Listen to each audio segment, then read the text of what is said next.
have to go to the first moment when I saw magic when I was a little kid.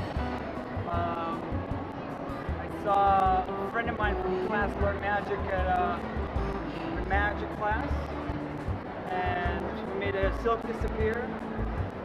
I couldn't know how it worked, so that moment of wonderment, to me that's magic. I started 2 weeks ago, and no. I started, 23 years ago. Yes. And again, after I saw that trick with the silk, I was very amazed, and I decided to figure out how it worked. He wouldn't tell me how it worked. So when I came home, I practiced and tried to figure out a way to how to do it, and I figured out a way, and then I did it.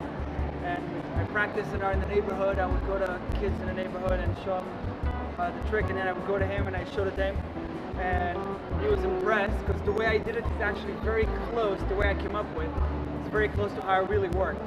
So he was impressed, and that's how I got started, and couldn't stop ever since. So I did my first paid show when I was 12 years old. So Yourself, just amateur. I don't know if it's like one thing is like, okay, I went from an amateur to a professional.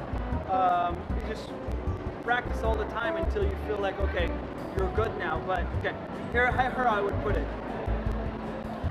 If you don't take any other jobs, so for me to transition, when I grew up in Israel, and I moved to the United States when I was 20, and it was hard to find work in magic. I didn't know anybody, I just moved by myself. But I promised myself not to have any other jobs. I wouldn't take any side jobs in the mall or cleaning, or even if I starved, I insisted on not doing anything else but magic. And it was very close to me being starving and living in my car. But I started getting work. So I just did it. So I guess to me that's a professional. It's not necessarily how good you are, because you can practice your whole life and still you won't have enough work in magic. But if you decide that you're not going to do any other work and you're just going to try to get work and make a living doing magic, to me that's a professional.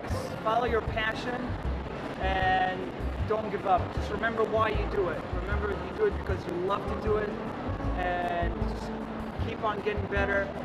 Don't ever be afraid to take criticism. If somebody comes to you and says, oh, I saw this, don't get offended, it's okay. You learn from it and you become better. David Copperfield is one of the best in the world in asking people for compliments. And now because he's famous, people won't tell him, oh, it's not good, so he sends other people to ask, what's not good. They don't have to be right, but at least he knows what people think.